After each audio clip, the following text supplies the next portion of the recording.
wanna watch porn. I wanna watch porn.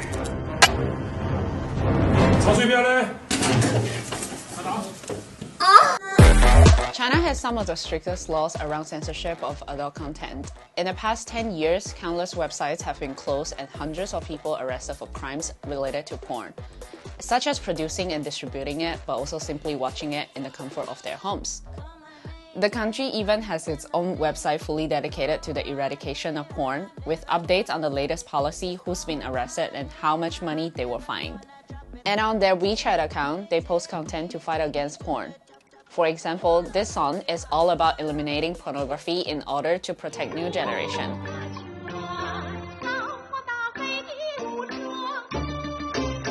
And once you hear it, you will see it's very fitting. But how did we get here? We did a deep dive into the history of porn watching in China because we in the RADII office actually care about how people in China get off.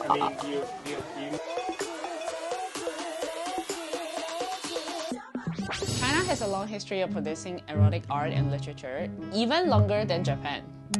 First emerging during the Han Dynasty, erotic artistic expression peaked during the Ming Dynasty, and then declined in the 17th century with the beginning of the Qin Dynasty, which introduced more conservative ideas around sexuality.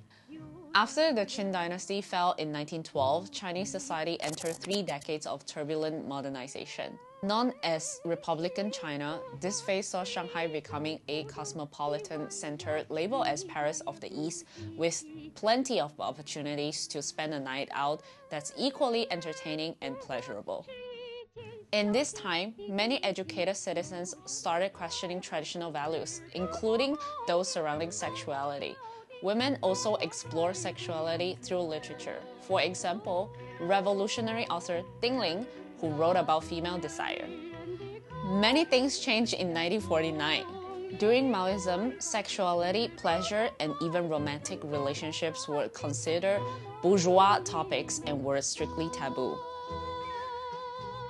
At the time we're talking about, love and sex was frowned upon and openly criticized. The circulation of any porn material was strictly forbidden, leaving anything to imagination. In the 70s, however, things started to change. Some lucky ones, mostly well-connected individuals who were part of the elite, were able to enjoy porn in the form of VHS smuggled from Hong Kong. After the reform and opening that took place in the early 80s in China, more audiovisual entertainment entered the country, such as TV, music, and the most entertaining of all, porn. Mostly in the form of pirated cassettes and DVDs, the bootleg porn movies were sold on the black market and called ironically 生活电影, movies about life. It is during the time that technology like TVs became more widespread and porn ceased to be for the 1%. Because of this openness, research found that the post-1980s and post-1990s generation in China have gone through a spectacular increase in private sex and the use of sexual entertainment and pornography. This drastically different outlook on sexuality has been described by researchers as a sexual revolution. People might have started hooking up more and their mentality definitely changed. But laws around porn censorship remain strict. Throughout the 80s and 90s, porn material was still considered to be a sort of bourgeois deviancy and punished under the crime of 流氓罪, hooliganism. In 1997, the country's criminal law banned the production and dissemination of obscene materials including videos, images, literature, and audio. And then the internet came. Japanese girl yelling.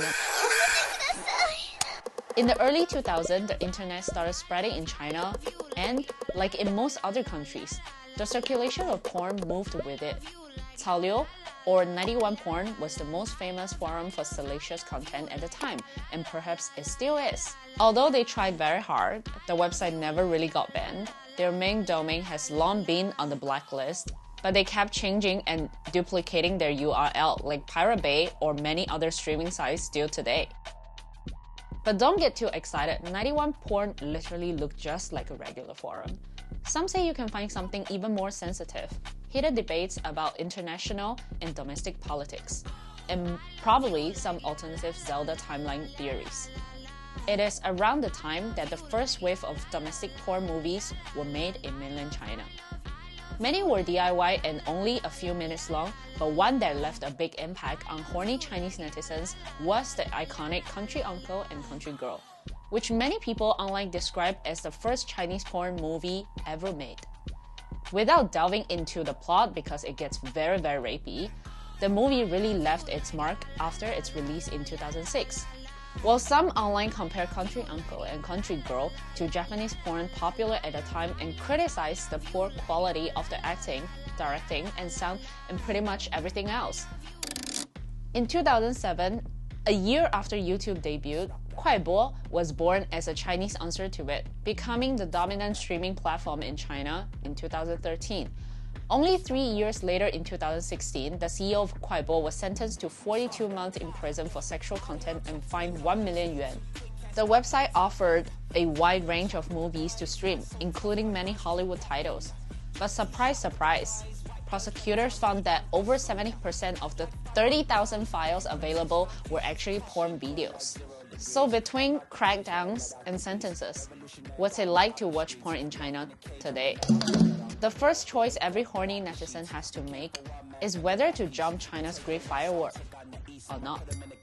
Data on VPN usage in China is hard to come by, but it's been estimated that a large portion of netizens have tried to jump at least once. The use, distribution, and sale of VPN services in China is illegal. There are legal VPNs mostly created for big companies, but the standards for obtaining one are actually very high. So most companies operate with VPNs that belong to a legally gray area. Another type of legal VPN are speed boosters, 加速器, but they are specifically set up to decrease your ping when playing video games online. You can use them to access blocked sites or see any DOM unless you are playing Conan Exiles. And with free VPNs mostly being hit or miss, or worse, tracking your information, paid VPNs remain the most reliable and harder to come by. Hey guys, can you share some porn website? The type that has HD videos.